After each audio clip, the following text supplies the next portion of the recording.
Muy bien, hacemos un repaso sobre lo que vimos en el capítulo número 3 acerca del reino, cómo se fue estableciendo a través de la historia de la humanidad según lo que nos relata la palabra de Dios.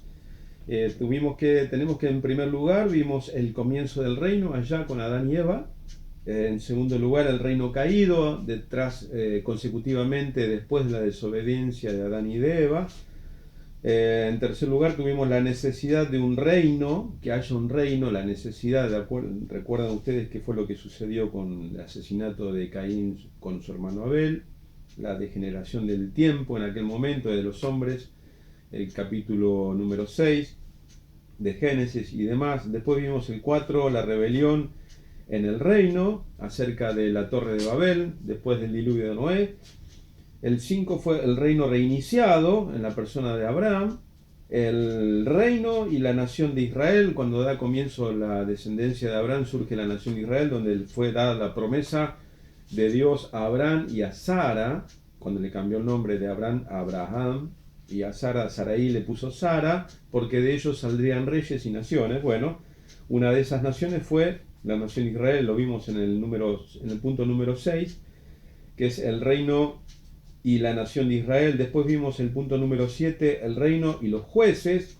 El número 8 fue el reino y otra vez la rebelión, una vez más. El número 9 fue el reino y los reyes, como Dios estableció su reino, propuso establecer su reino a través de los reyes. El número 10, el fin del reino en Israel, el fin del reino en la nación de Israel. O sea que Israel sale de la escena, ya no es más el centro de la escena, la nación de Israel. Luego viene el punto número 11, el reino nuevamente afectado por la desobediencia de esta nación. Y terminamos hace un momento en el número 12, el reino y los reinos del mundo a través del profeta Daniel y la visión que tiene cuando fue exiliado y fueron llevados cautivos a la nación de Babilonia.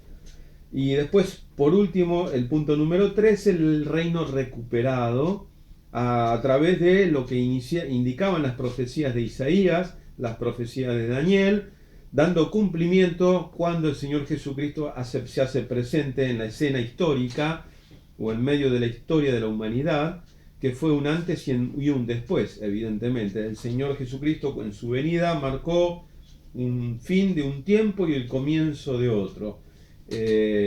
A esto se lo llama o se lo denomina en el mundo de la teología el reino de Dios recuperado. Y ahora sí, con una persona propia de aquel reino, que es el reino de Dios, con el carácter propio que debe tener aquel que encabeza el reino de Dios en este mundo, en la persona ni más ni menos que de nuestro Señor Jesucristo, nuestro Salvador.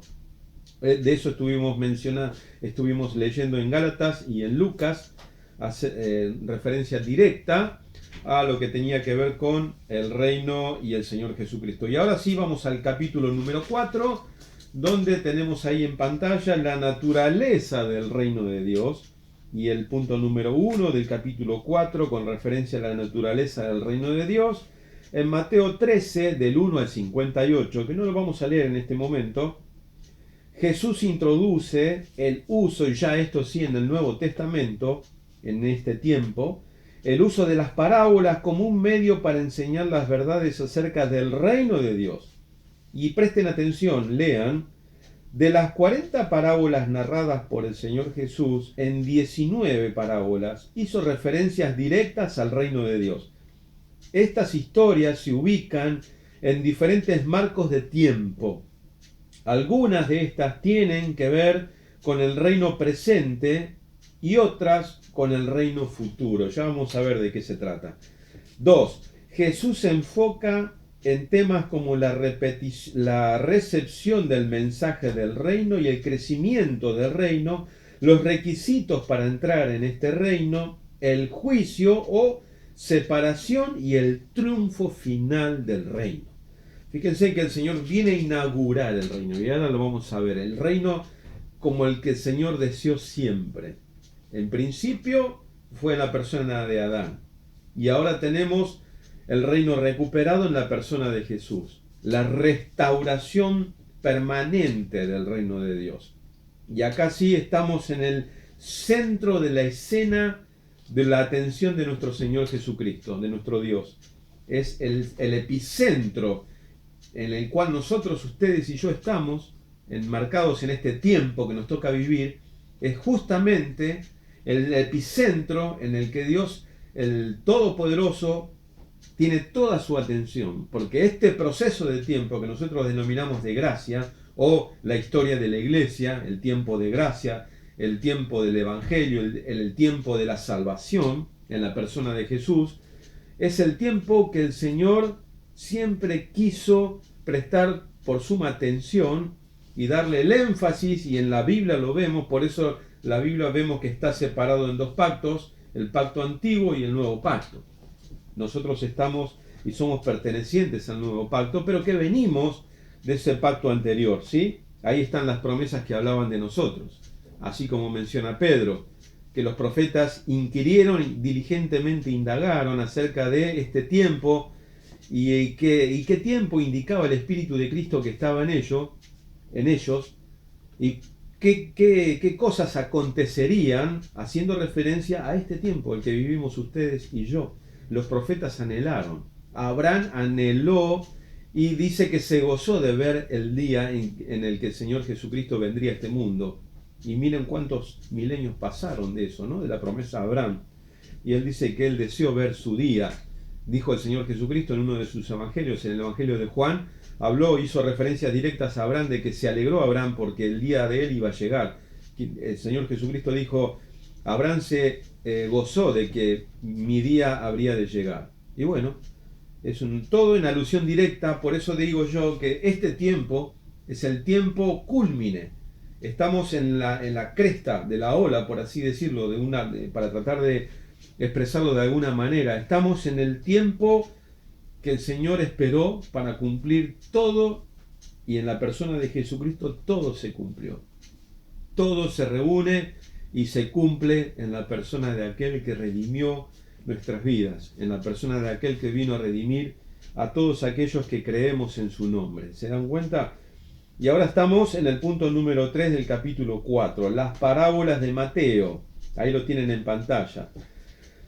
Mateo 13 se limitan al tema general del reino de los cielos. Recordemos que el tema general de este evangelio es, como dije en un principio, el rey y su reino. El evangelio de Mateo se enfoca en el rey y su reino. El rey es el Señor Jesús y el reino le pertenece. Este capítulo, ubicado en el punto medio del evangelio de Mateo, es clave en la presentación de la naturaleza del reino, que es lo que estamos estudiando en este preciso instante, en este punto número 4, la naturaleza del reino. 4.4. La parábola es una narración ilustrativa en la cual el autor describe un evento común en la vida para ilustrar una verdad espiritual. Eso es una parábola. Es algo que se utiliza de la vida común, de la vida diaria, para ilustrar una verdad espiritual. Y eso el Señor lo utilizó mucho. Y sobre de manera en el Evangelio de Mateo. 5. El reino de Dios, como lo vemos en el Evangelio de Mateo, precisamente y de manera específica lo vemos en el Evangelio de Mateo, presenta a Mateo el reino de los cielos en dos aspectos muy importantes. El reino de siembra y un reino de cosecha. Ahora le quiero pasar a explicar brevemente algo. ¿Recuerdan la situación cuando Juan fue llevado a la cárcel? Cuando Juan el Bautista estaba en la cárcel, él envía a sus discípulos a preguntarle al Señor Jesús si él era el que había de venir o debían esperar a otro. ¿Eso qué fue? ¿Qué quiso decir Juan con esa pregunta? ¿Qué es lo que estaba expresando Juan el Bautista con esa pregunta que le envía por intermedio de sus discípulos al Señor Jesús?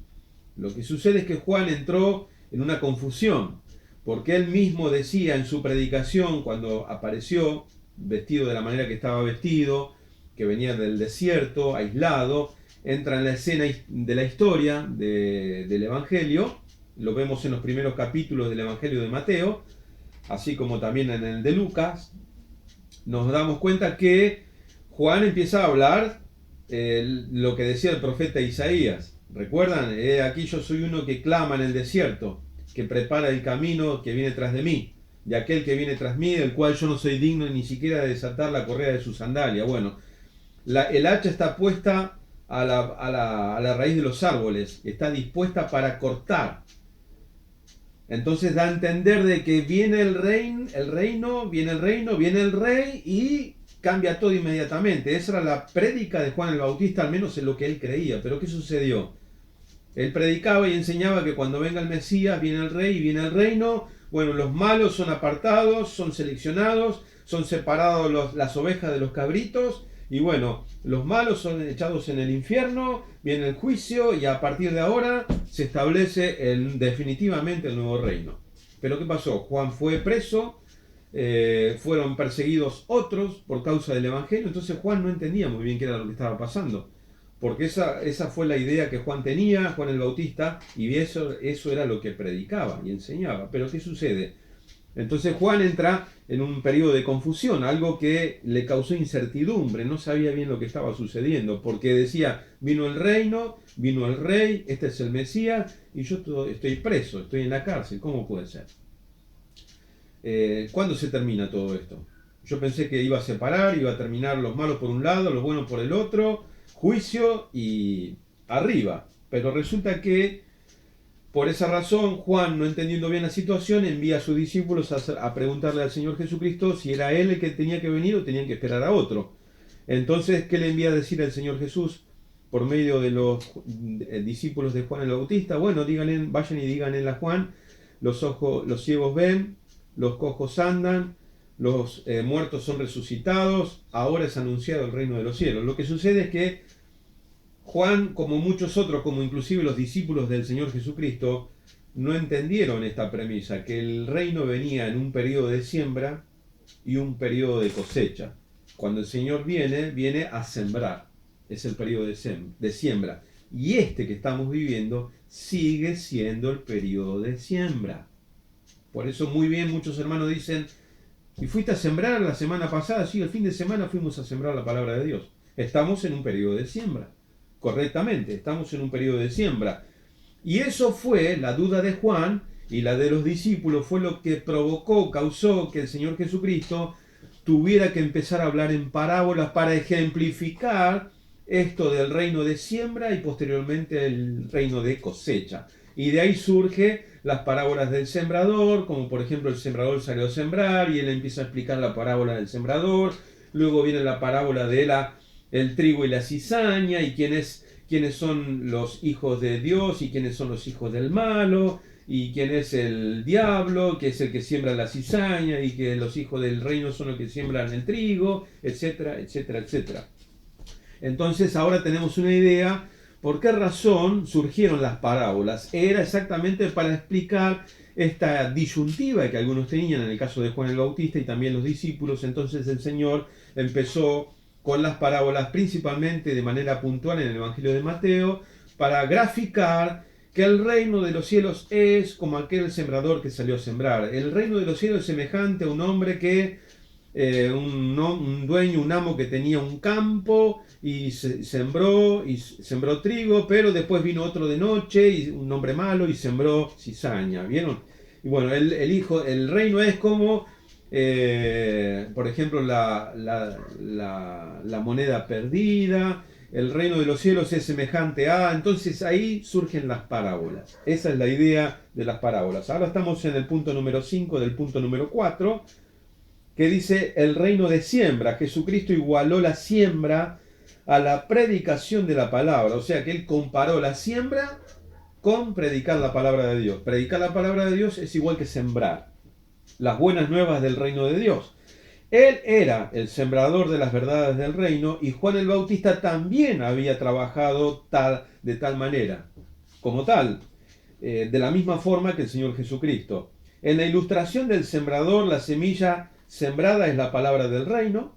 Las condiciones en que se siembra la semilla pueden influir en cómo brota y crece en los corazones de los hombres. Por ejemplo, en Mateo 13, vamos a Mateo 13 directamente, podemos leer, vamos a leer porque ahora empieza realmente lo que describe particularmente la siembra, el reino en la siembra, en el proceso de siembra, que es el que nos toca a nosotros hoy. 13:1 dice: y aquel día salió Jesús de la casa y se sentó junto al mar, y se le juntó mucha gente, y entrando él en la barca, se sentó, y toda la gente estaba en la playa. Y les habló muchas cosas por parábolas, diciendo: y aquí el sembrador salió a sembrar, y mientras sembraba, parte de la semilla cayó junto al camino, y vinieron las aves y la comieron. Parte cayó en pedregales, donde no había mucha tierra, y brotó enseguida, porque no tenía profundidad de tierra. Pero, salido el sol, se quemó, y porque no tenía raíz, se secó. Verso 7, y parte cayó en espinos, entre espinos, y los espinos crecieron y ahogaron la semilla y no la dejó crecer. Pero parte cayó en buena tierra y dio fruto, cual a 100, cual a 60 y cual a 30 por uno.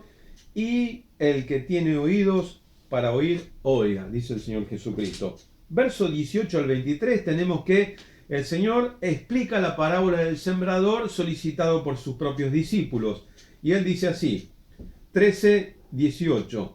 Oíd pues vosotros la parábola del sembrador. Presten atención, dice acá. Cuando alguno oye la palabra del reino y no la entiende, viene el malo y arrebata lo que fue sembrado en su corazón. Esto es, el que fue sembrado junto al camino. Fíjense en cómo va expresando y explicando en qué consiste en que unos pueden captar el mensaje y otros no pueden. Y esto es interesante. Verso 20. Y el que fue sembrado en pedregales, este es el que oye la palabra y al momento la recibe con gozo, dice acá. Verso 21. Pero no tiene raíz en sí, sino que es de corta duración, pues al venir la aflicción o la persecución por causa de la palabra, luego tropieza.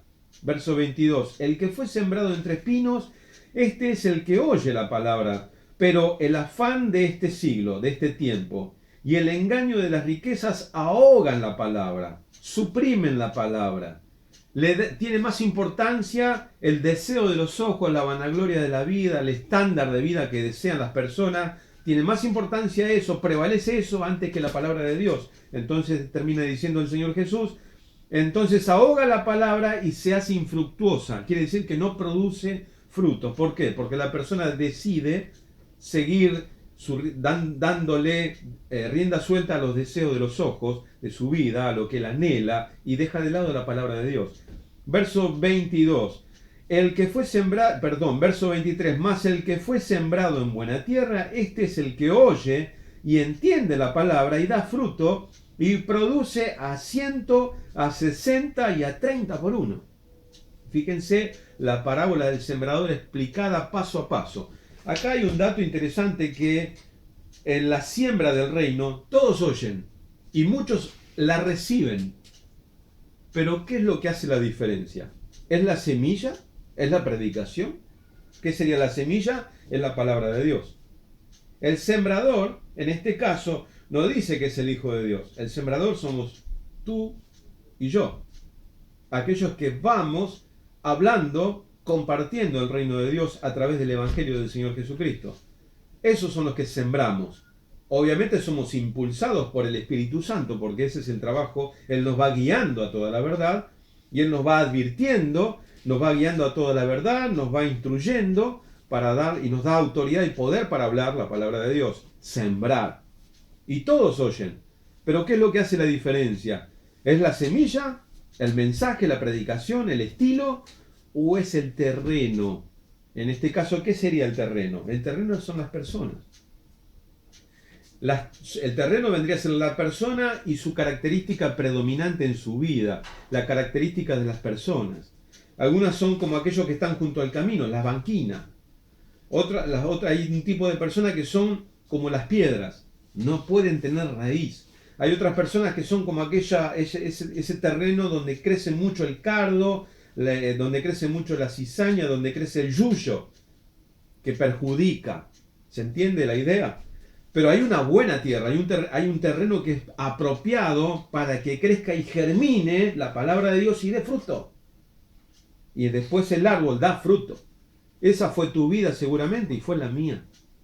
En ese terreno, bendito sea el Señor Jesucristo, que Él hizo posible que su reino, su semilla, su palabra, pudiera haber dado fruto en tu vida y en la mía. Y eso es importantísimo. Entonces tenemos que el 5 nos enseña que el reino es en el tiempo que estamos viviendo es el reino de siembra. El reino de siembra. Vendrá un tiempo que es el tiempo de la cosecha. Pero eso a cargo de quién está. Está a cargo del Hijo de Dios y de sus ángeles que va a enviar a cosechar. Vamos al punto número 6. El reino a través de la cosecha. Hay un reino de siembra, que es el que estamos viviendo ahora, y viene el reino de cosecha. Punto número 6 del capítulo número 4. En las Escrituras a menudo se usa la cosecha de manera figurada para ilustrar el resultado final de las obras de una persona. El principio divino es que cualquier cosa que el hombre esté sembrando es lo que va a cosechar. Pablo mostró que el que siembra para la carne cosechará corrupción, mientras que el que siembra para el espíritu cosechará vida eterna. Y esto lo podemos leer en la carta a los Gálatas. Si ustedes me acompañan, vamos a la carta a los Gálatas, que viene después de la carta a los Corintios. Gálatas capítulo número 6 y versículo número 8 dice: porque el que siembra para su carne, de la carne cosechará corrupción, mas el que siembra para el espíritu, del espíritu cosechará vida eterna. ¿Qué quiere decir a grandes rasgos o de manera simple este versículo bíblico? ¿Qué quiere decir que el que siembra para la carne? El que se ocupa en darle el gusto a los deseos que hay en su alma, que tiene en su alma, en su espíritu. Hay deseos que es como dice la carta de Juan, capítulo 2, la primera carta de Juan, capítulo 2, que los deseos de los ojos, la vanagloria de la vida, eso no proviene del Padre, del mundo. Y el mundo pasa y sus deseos, pero el que hace la voluntad de Dios permanece para siempre. Fíjense que ese versículo, ese pasaje bíblico de la primera carta de Juan, capítulo 2, versos 15, 16 y 17, es una explicación de este solo pasaje de Gálatas que nos enseña Pablo en la carta de los Gálatas, capítulo 6 y versículo número 8. El que siembra para la carne es aquel que se ocupa de lo que desea, de los deseos naturales de su alma, de su espíritu, de su carne, de la voluntad, de lo que hay, de la voluntad que tiene en su corazón. Son todos deseos terrenales, muchos de ellos. Pero el texto dice que aquel que siembra para el espíritu, ¿qué quiere decir esto? Aquel que invierte en tiempo con el Señor Jesucristo, aquel que invierte tiempo en su palabra, que invierte tiempo en su iglesia, que trabaja para su iglesia, que trabaja para el cuerpo de Cristo, que trabaja en animar, en exhortar, en compartir el Evangelio, no solamente con sus hermanos, sino que también a otros que no conocen a Cristo. Esa es la persona que siembra en el espíritu o para el espíritu. Va a cosechar vida eterna. Es exactamente lo que dijo el Señor Jesucristo. Mas buscad primeramente el reino de Dios y su justicia, y todo lo demás será añadido. Es lo que nos trae, nos convoca el Evangelio de Mateo, en que tenemos el pasaje que dio comienzo a este estudio. Vamos a buscarlo nuevamente. Evangelio de Mateo 6, capítulo 6 y versículo número 33. Ahí lo tenemos, lo leemos nuevamente. Mas buscad primeramente el reino de Dios y sus justicias, y todas estas cosas serán añadidas. Así que el verso 34, no se afanen por el día de mañana, porque el día de mañana traerá su propia preocupación. Basta ya la de cada día. O sea que tenemos que, según Gálatas 6.8 y ahora segunda a los Corintios 9.6, que es el mismo concepto, segunda a los Corintios 9.6, segunda carta a los Corintios 9.6 dice: pero esto digo, el que siembra escasamente también segará o cosechará escasamente, y el que siembra generosamente también va a cosechar. Fíjense que Pablo utiliza el proceso de siembra y cosecha. Todo lo que el hombre siembre, eso va a cosechar. Si nosotros sembramos misericordia y amor, no vamos a cosechar indignación y violencia, ¿se entiende? U odio. vamos a cosechar lo que se sembró. Por eso es importantísimo, y esto sí tiene que ver directamente con el reino. Hay un reino de siembra y un reino de cosecha. Y lo que se siembra en el reino, eso se va a cosechar al final. ¿Se entiende? Ahora estamos en el tiempo de la siembra, pero va a haber una cosecha. El punto número 7 menciona que el reino es eterno. El reino es eterno. Vamos, Salmo 45, 6. Salmos 45, 6. Dice: tu trono, oh Dios, es eterno y para siempre. Cetro de justicia es el cetro de tu reino. 45, 6. Daniel 7, 14. Hoy también estuvimos leyendo Daniel 7, 14. Dice así: y que fue dado dominio, gloria y reino para que todos los pueblos, naciones y lenguas le sirvan. Su dominio es dominio eterno, que nunca pasará, y su reino uno que no será destruido. O sea que el reino de Dios es indestructible, es eterno. Es eterno porque es indestructible. ¿Se entiende la idea, no? Y tenemos también Daniel 7:27. Podemos leer ahí. Y que el reino y el dominio y la majestad de los reinos debajo de todos los cielos sea dado al pueblo de los santos del Altísimo, cuyo reino es reino eterno, y todos los dominios les servirán y obedecerán. Fíjense, el reino eterno fue dado a los santos. ¿Quiénes son los santos? Pregunto. ¿Quiénes son los santos? El reino inaugurado por Jesús. Ahora vemos que el reino, esta es parte de la naturaleza del reino de Dios. El reino en este caso es inaugurado por el Señor Jesucristo. Es el reino como al Señor le agrada. El primer Adán falló. El segundo Adán, dice Pablo, llevó adelante el propósito de Dios y llevó y cumplió el objetivo. El reino ahora es un reino de siembra y se está cosechándose. Está cosechando a medida que va pasando el tiempo, pero viene una cosecha final donde va a concluir la siembra. Mientras tanto, ahora se cosecha y se guarda en el granero, podemos decir que es la iglesia. Se predica el evangelio y se llena la iglesia, o se nutre la iglesia, de aquellos que van siendo parte y van añadiéndose al reino. ¿Se entiende la idea? En este caso, el reino está representado únicamente en la iglesia. Esa es la idea principal del Evangelio del Señor Jesucristo.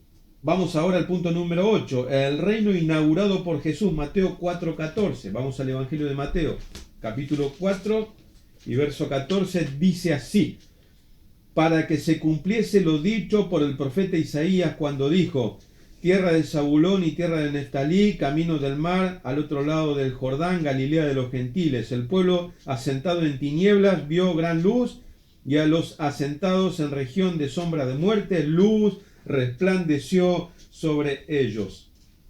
4:14, yo leí hasta el 16.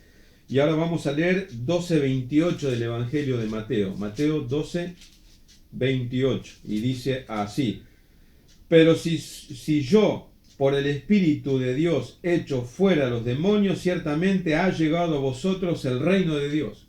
El reino de Dios ha llegado a vosotros, dice el Señor Jesucristo.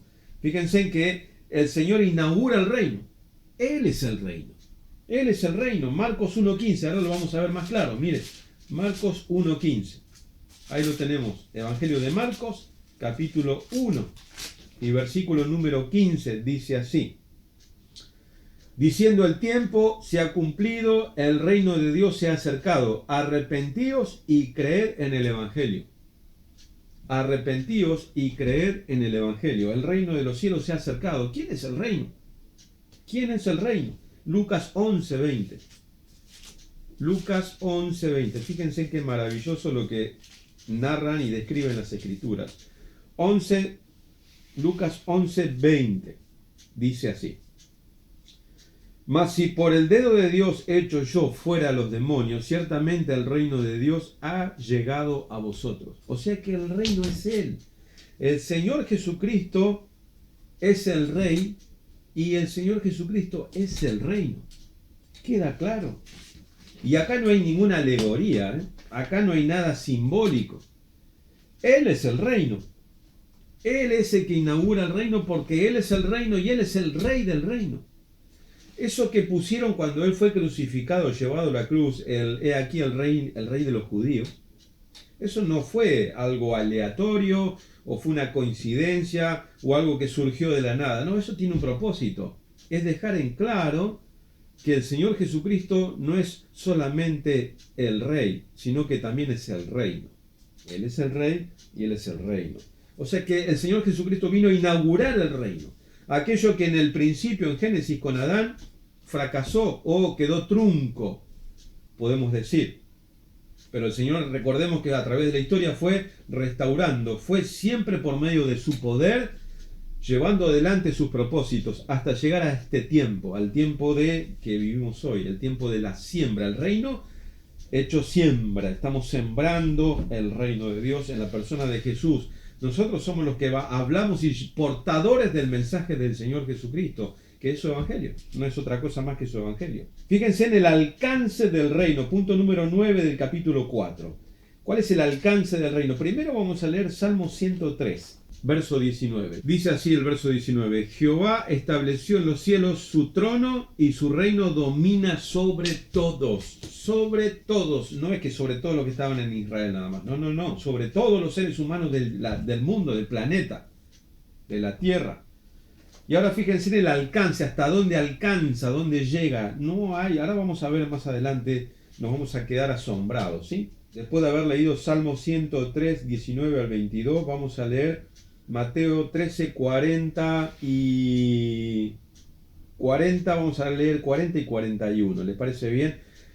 De manera que como se arranca la cizaña y se quema en el fuego, así será en el fin de este siglo, de este tiempo. Verso 41, y enviará el Hijo del Hombre a sus ángeles, y recogerán de su reino a todos los que sirven de tropiezo y a los que hacen iniquidad, y los echarán en el horno de fuego, allí será el lloro y el crujir de dientes. Entonces los justos resplandecerán como el sol en el reino de su Padre. El que tiene oídos para oír, oiga. Fíjense lo que dice el versículo 41. Enviará el Hijo del Hombre a sus ángeles y recogerán de su reino, a todos los que sirven de tropiezo y a los que hacen iniquidad.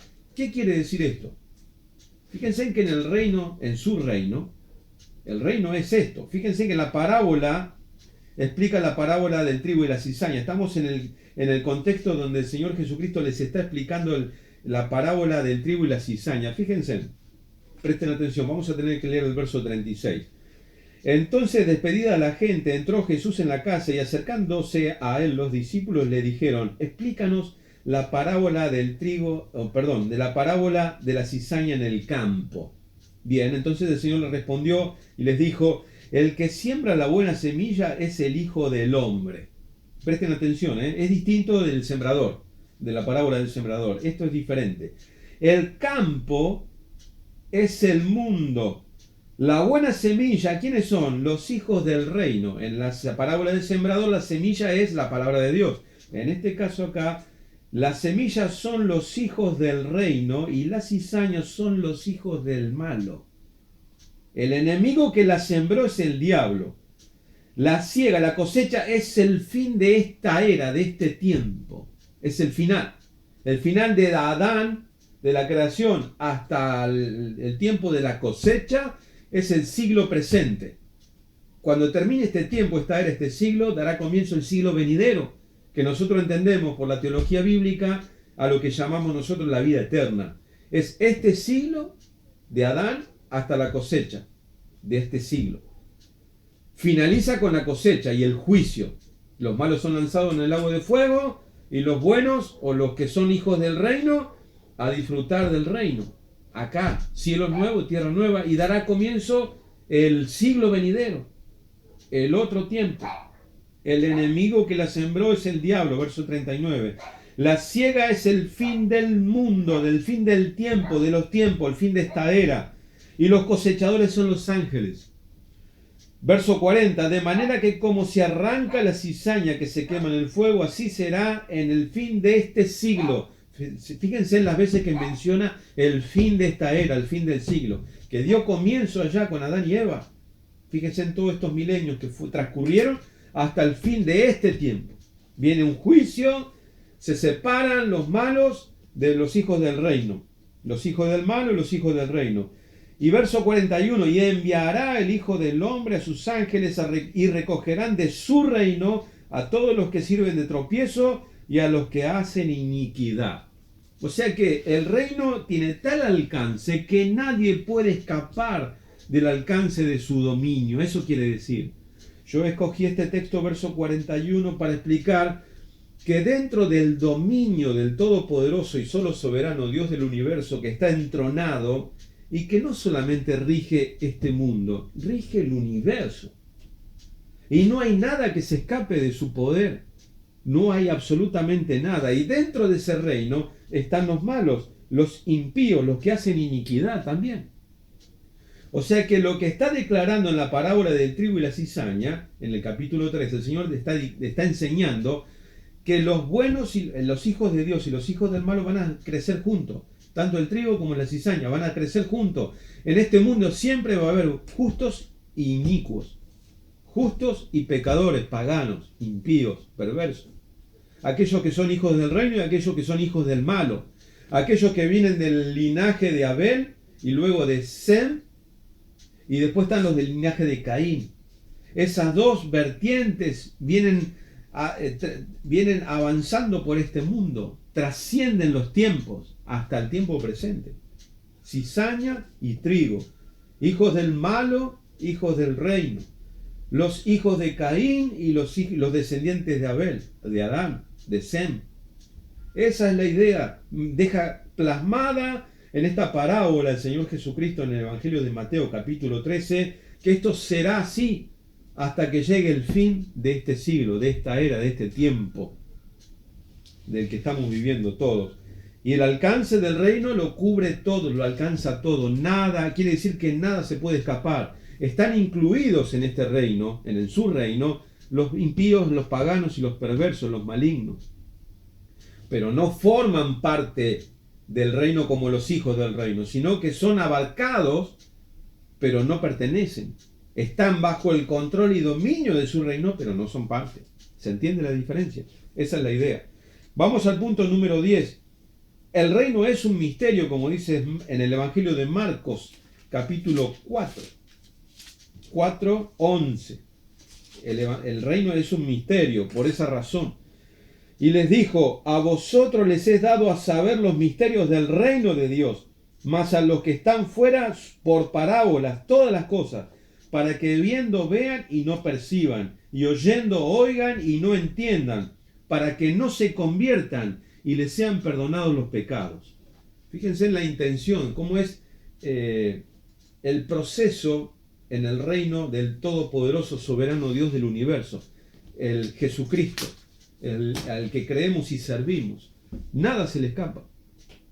Y Él revela a quien Él quiere los misterios del reino. Es lo que dice acá Marcos 11. Y le dijo, a ustedes les he dado a saber los misterios del reino de Dios, mas a los que están afuera, por parábolas todas las cosas, para que viendo vean, pero no perciban, y oyendo oigan, pero que no entiendan, para que no se conviertan y les sean perdonados los pecados. ¿Se dan cuenta?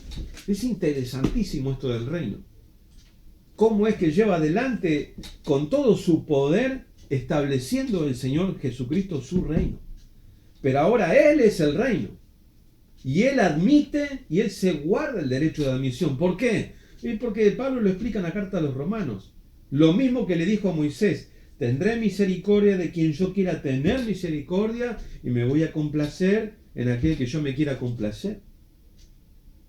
Por eso entendemos que Dios es soberano. Y yo entiendo y conozco y sé de hermanos que no pueden aceptar esto porque consideran que esta postura hace referencia a un Dios injusto. Pero no es así. Lo que sucede es que tal vez no les ha amanecido parte del Evangelio, todavía están en proceso y no pueden alcanzar a comprender esto que es maravilloso, esto que es asombroso. Esto lo único que deja de relieve para que nosotros entendamos es el poder absoluto que emana de Dios. Esto deja de relieve y muestra a todas luces el poder y la autoridad y la soberanía que Dios posee y que nunca perdió. Él es soberano y Él hace como Él quiere y nadie ni nada podrá impedirlo. No hay nadie, como dice el profeta Daniel que estuvimos leyendo, Nabucodonosor dijo, y no hay quien le diga y que detenga su mano, no hay quien lo pueda hacer. Él tiene dominio absoluto. Eso es lo que nosotros hacemos énfasis, que Él es soberano. Y Él decide quién vive y Él decide quién muere. Pero nosotros creemos de todo corazón, y yo sé que esto a muchos les suena un tanto, que puede sonar injusto por ahí, pero Pablo hace también mención acerca de eso. Él dice en la carta a los romanos, ¿qué vas a decir? ¿Que Dios hay injusticia en Dios? De ninguna manera, dice él. Porque ¿qué le dice la divina respuesta? Tendré misericordia de quien yo quiera tener misericordia y me voy a compadecer del que yo me quiera compadecer porque soy Dios. O sea que si, es como dice el pastor Paul Washer, si nosotros le reclamamos a Dios que Él es injusto por obrar como está obrando, por su poder y soberanía, entonces estamos tendiendo sobre nuestra propia cabeza la guillotina, porque si Él tuviera que establecer su justicia y no ser injusto, entonces les puedo asegurar que no habría ni siquiera uno solo que se pudiera salvar en este mundo. Porque lo único que merece el ser humano hoy, desde Adán hasta el presente, es solo el infierno, hermanos. No hay un solo ser humano que pueda salvarse. No hay ni siquiera uno. O sea que lo único que el Señor está haciendo es que de la masa completa y absoluta de todos los nacidos desde Adán hasta el día presente, si Dios tiene que ser justo, tiene que enviarnos todos al infierno. Pero como Él decidió de esa masa que es lo absoluto, que es la totalidad de los seres humanos, Él decidió escoger a unos para salvación y el resto deja que siga su curso. Él decidió por su amor y misericordia enviar a su Hijo para salvar a los que Él quiere salvar. Y sí, esta es una doctrina que causa rechazo, que causa tal vez controversia, pero está en la Biblia y nadie podrá separar o quitar o borrar esas palabras como por ejemplo elección incondicional, predestinación. Nadie podrá quitar eso, conocer antes de mano o conocer de antemano. Yo te conocí de antemano antes que los pueblos fuesen y el mundo se formase, yo te conocí. Fuimos predestinados antes de la fundación del mundo, antes que existiera todo lo que hoy podemos ver. Ya el Señor pensó, diseñó un plan detallado, poderoso. Y esa es la idea. Creemos en ese Dios poderoso. Y es una bendición que Dios haya decidido de la totalidad de la masa que nos íbamos a la perdición eterna, Él decidió enviar a su Hijo para salvar a algunos. Por eso la pregunta que le hicieron al Señor Jesucristo, ¿por qué le preguntaron al Señor, Señor, ¿son pocos los que se salvan? ¿Te recuerdan lo que le preguntaron? Eso está en el Evangelio de Juan. ¿Son pocos los que se salvan? En el Evangelio de Lucas o de Mateo, no recuerdo bien, pero le preguntaron, ¿por qué no le preguntaron? ¿Por qué son muchos los que se salvan, verdad? No, a él le preguntaron, ¿son pocos los que se salvan?